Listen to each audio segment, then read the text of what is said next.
Hi, this is Steve Rigolosi, and tonight on Forgotten Mysteries, I have for you The Glass-Sided Ant's Nest by Peter Dickinson.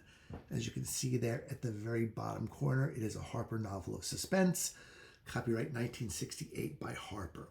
And we will have to come back to this jacket because this jacket would never be allowed today.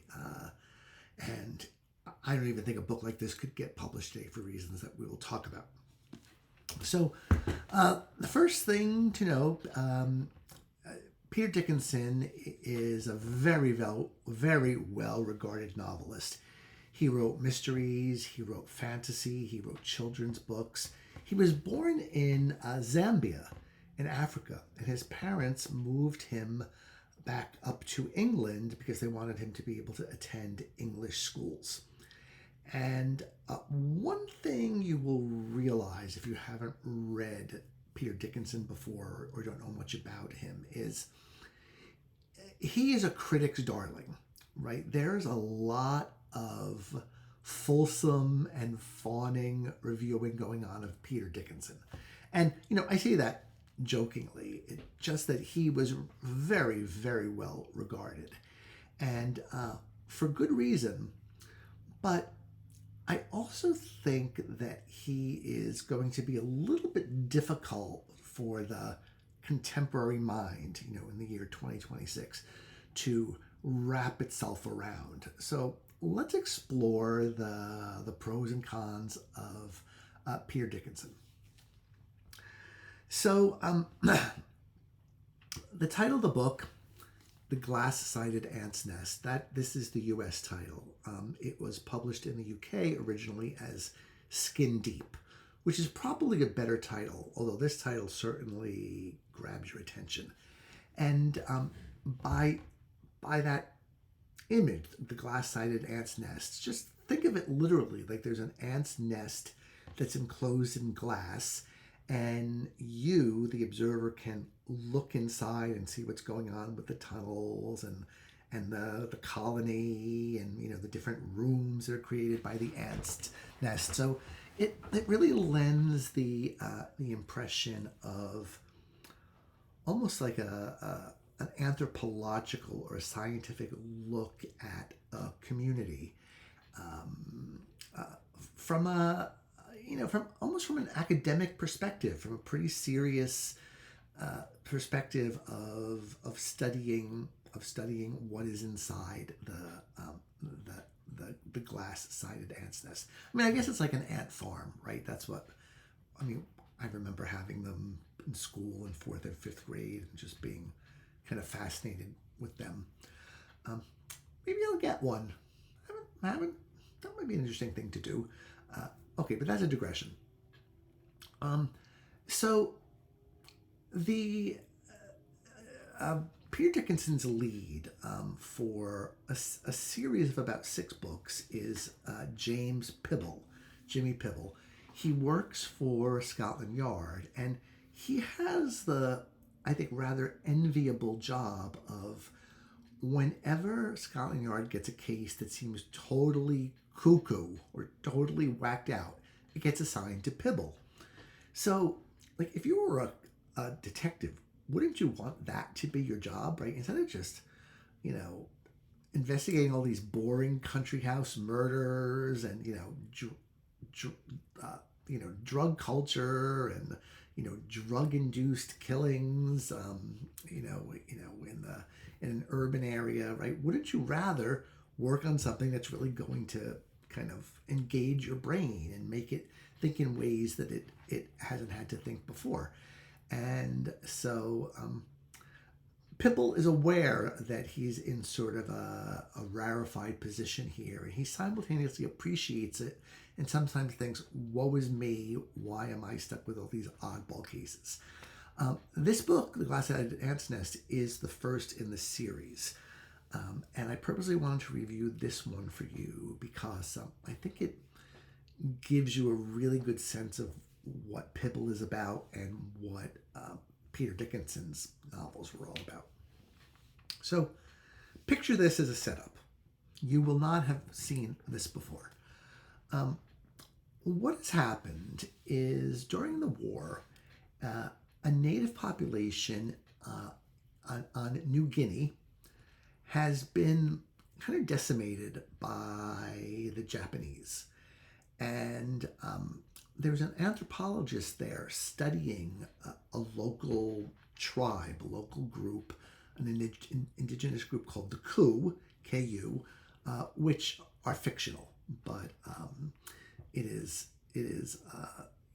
a culture of its own. They have their own village, but they're sort of decimated by the Japanese, and the anthropologist Eve Ku basically takes the whole what's remaining of the tribe, 20-ish people, and she just sort of transports them to London because her grandfather was a real estate magnate and developed an entire block of flats in London that he left to her. So she's got all this real estate and she thinks, okay, I'm just going to, bring the Ku to live in London where where she can continue to study them and their ways. And so you're sort of put in this odd position of there being characters in a book and you wanting to kind of know about them as individuals. But so much of what you learn about them is filtered through Eve. She's the daughter of clergy who had gone to New Guinea and lived among the Ku, and so that she can have the respect of the tribe and not be treated as a woman. She takes on a masculine identity, but in name only. So she's anatomically a woman, but she takes on the identity of a man, and she marries a man, one of the Ku. So even though she's biologically female and he's biologically male, they are considered to have a homosexual marriage, a homosexual relationship, because of her gender identity in the community. And this really makes for some, like pronouns, right? I wrote a whole book about pronoun usage and how confusing it can be, called Androgynous Murder House Party. I'll just put in a plug for that wacky book that I wrote. So sometimes Eve is a she, sometimes she's a he, and you're throughout the book. Well, I should say what starts the investigation is the leader of the tribe, a man named Aaron, is murdered in this house in London, which is occupied exclusively by the Ku. They've kind of rejiggered the interior of the house so that there could be sort of a men's hut and a woman's hut and a communal area. So they're like almost trying to recreate the village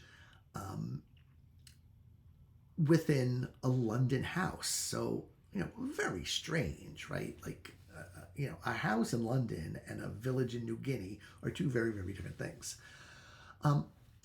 So when Aaron, the leader of the tribe, is killed, the Scotland Yard quickly realizes, I've got this whole subculture here from a place nobody really knows about.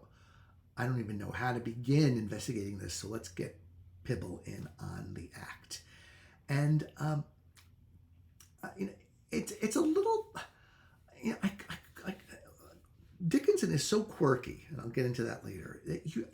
I can't always figure out why he makes the decisions that he makes, right? So New Guinea is an island. It's just north of Australia. So it's a part of Oceania, the continent of Oceania. And yet, and on that island of New Guinea, there's a separate country called Papua New Guinea, and they are part of Oceania. And yet there are plenty of other Guineas in the world that are in Africa. There is Guinea and Guinea-Bissau and Equatorial Guinea. So Dickinson presents them really more as African than he does as a culture that is really within spitting distance of Australia, which I did find odd. But maybe he did that to just throw the readers off a little bit, or I'll never know. But it really read like the coup really read like an African tribe to me, and not a tribe from its true geographical location. But that's no big deal. So what happens is, as Pibble tries to figure out who the murderer is, he realizes he's working within a culture that he knows absolutely nothing about. And I think all of us, to a certain extent, have experienced culture shock. Even within the United States, right? You can go to a state that's pretty far from where you live and feel completely different, just the way that people think and speak and act and their cultures. And so Pibble has utter culture shock because he doesn't, he just doesn't understand the way these people live, or their customs, or their mores, or any of that stuff. So he relies on Eve to analyze all these situations for him. So he's trying to get to the bottom of a crime by trying to understand the culture and what the men's roles are, and what the women's roles are, and what the children's roles are. And so he's constantly having the information presented to him almost as an academic treatise by Eve, who gives very interesting explanations. They're all made up, of course, right? Because this tribe doesn't really exist. But you have to ask yourself, right, as you're reading through this book, is like, does Eve have a hidden motive, right? Is she telling him the truth? And also, when you're describing a culture, right, you're describing the broad strokes. But of course, in every culture, there are going to be people who are individuals. Not everybody is exactly the same based on their caste or where they sit within this, the culture or cultural hierarchy or any of that. So he's trying to understand a crime, and whether it was motivated by a personal motive or vendetta, or if it was something that was motivated by a cultural mandate. And he doesn't know where to begin. So Eve is his interpreter. And really interesting thing is that the coup barely ever leave this building. So it's almost like not a locked room mystery, but a locked house mystery. Of all the people living there who are supported by Eve because she's wealthy, only a few of them go out to work a few hours a week. So their entire life takes place in this house in London. So a very claustrophobic setting. And, with the coup people laughing when Pibble has not said something that he thought was funny, or he cracks a joke and they panic, and and it's just so it's really about the meeting of two cultures that don't understand each other in the least, with this one go-between of Eve. And for me, the big question, as I mentioned, was, is Eve telling the truth or not? And that is the plot of the book. Pibble has to find out who killed Aaron and why. So let me tell you about the pros and the cons of this book. The first, I guess, is neither a pro nor a con. It's that when you read the first page of a Peter Dickinson book, I think it's a good idea to stop after that first page or two, breathe, and reorient yourself. Because the way he writes is very distinctive and quirky and maybe even odd. Um, I was reading contemporary reviews, and people say about a lot of his books, in a Peter Dickinson book, very often you don't know what's going on. The dialogue ends up being very interior. There's stream of consciousness. There are these kind of interpolations. And so you're kind of like, what? Huh? And I think if you allow yourself to remain in that mode of, this is so bizarre, I don't know what to do next, you're not going to want to finish the book. But if you kind of relax, take a chill pill, and say, I'm going to go with this. I'm going to go with Peter Dickinson and his oddities of style and his strange narrative techniques, and I'm going to experience something really different from what I usually read. Then I think you will be in for a really interesting read, but not easy. It's never going to be easy because of all of these oddities and quirks. In this book, he does flashbacks to to New Guinea and things that happen there, but they don't really feel at the end of the day like they have much bearing on the plot. So you think, well, why did he put them in there? Was it sort of was he making an anthropological point? I don't know. There's you could ask me a lot of questions about this book, and my answer to a lot of those questions would be, I don't know. And that's kind of the joy and the frustration of reading Peter Dickinson. I've read plenty of his books, and I can say that this is absolutely a characteristic of his writing. He just keeps the readers off kilter or off center or teetering on the brink throughout the whole book. And in this book, the ending kind of comes boom out of nowhere. There's no progress for 170 pages, and in the last 4 pages, you get your answer, and it makes a certain amount of sense, but it also follows so poorly from what has come before it. You think, well, why did I just wade through 170 pages of a Margaret Mead-like anthropological study to end up with this ending? But that's Peter Dickinson, right? And so expect the unexpected. That's the best advice I can give you. Expect the unexpected. So when you can slow down and kind of get into the groove of his prose, you'll find a lot to admire. A lot of really interesting observations and connections. But you'll also find it's very densely elusive to what I think are very picky bits of English culture. And by picky, I don't mean that in a negative way. I mean that, as Americans, we kind of know what's going on in England, right? We kind of have a sense of, what it's like over there.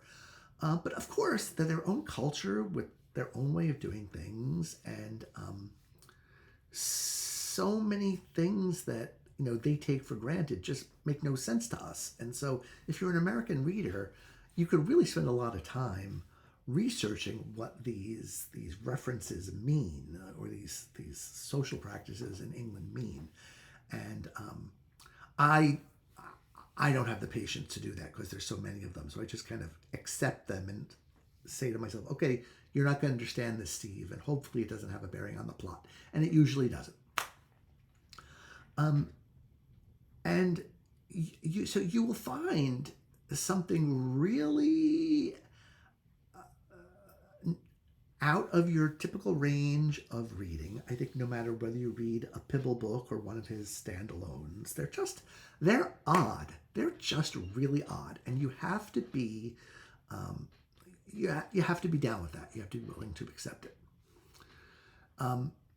Like in this book, there's one part where it's like just as the action is starting to rise, you're feeling like, okay, a solution is within my grasp. He lapses into stream of consciousness.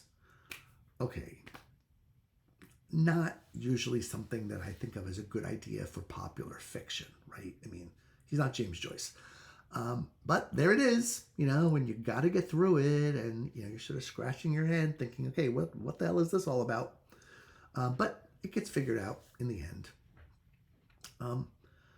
But I think the bigger thing that I would want to talk about here that really would make for the most interesting conversation is, look at the cover and how sort of stereotypical this art is of what might be a Western perception of Aboriginal or indigenous people from a part of the world that most of us can't even fathom, right? So even though it's sort of a beautiful cover with great colors and great composition, it just gets you off on a footing enough of like, ooh, is this going to be kind of a colonialist stereotype of this made-up group of people, and will the reader then come to think that the portrait here is an accurate portrait of life in New Guinea? I have no idea. I have no idea how much research, if any, the author did in terms of the cultures of New Guinea and whether they're represented correctly here. But the lens does seem to be colonial, and that the C word, that's a bad word. I used to be the geography publisher for one of the major publishers, and I can tell you, in the discipline of geography, colonialism is the dirtiest word possible, because just what it did to cultures and societies and power, and of course we still feel the effects today, right? I think there's only one country in Africa that was never colonized by a foreign power, and I think it's Eritrea, but I could be wrong. But I think it is. I think it's Eritrea. So if you're at all sensitive to cultural stereotypes or the effects of Western influences on cultures who don't want any Western influence, but who have been thrown into the mix by wars and by uninvited and unwelcome visitors, there's just a sort of a lack of comfort there if you're reading it through a modern lens. So you have to be ready for that, and you have to basically be okay with it, because I just don't know that a novel like this could be published nowadays, where you make up a tribe from what is for us a distant part of the world, and then proceed to imply that this is what people from that part of the world are like. I think you know what I'm getting at, right? Like stereotyping in a nutshell, and unfair cultural generalities and so forth. So this video has been a bit of a mouthful. I like Peter Dickinson, but I can't read him often, right? I find myself going to one of his books every 2 or 3 years. It's usually after I've read a series of books that kind of have been ho-hum, and I thought, okay, I really need something that's going to stimulate my brain. I know Dickinson will do that, even while he's kind of confusing me and confounding me. But it's just, Guys, just breathe through it. Breathe deeply. Breathe, do your square breathing. And if you do, you'll close the book thinking, that was interesting, even though you'll be able to point to many, many aspects of it that made you uncomfortable. And so that's what I've got for you. I've got The Glass-Sided Ant's Nest. Really a provocative title, which I like. As I mentioned earlier, the UK title was Skin Deep, which I think is in some ways a more accurate, I don't know if that's the right word, title, in that, we say, we're all human beings, or beauty's only skin deep, or we're all the same under the surface, or whatever. But that's not the theme of this book. The theme is not that, we're all people and we're all the same. It's different people from different cultures are very different from one another in behavior and outlook and belief systems and the whole thing that makes us human, right? And so Peter Dickinson was saying, no, we're not all the same, and he chooses a very dark-skinned people to make this point, and it's just going to make some people uncomfortable. So I want to warn you about that. But if you find this at all interesting, give it a try. Proceed with caution. Please do have a conversation with yourself beforehand about being able to bear with it, because that will make it, I guess, more of a reading adventure for you rather than an adventure in frustration. And there will be times where you don't know what's going on or why. And like I said, just breathe through it. So I'm glad to have been able to introduce Peter Dickinson to this channel. He is, even though he was so well regarded, you don't hear much about him these days. And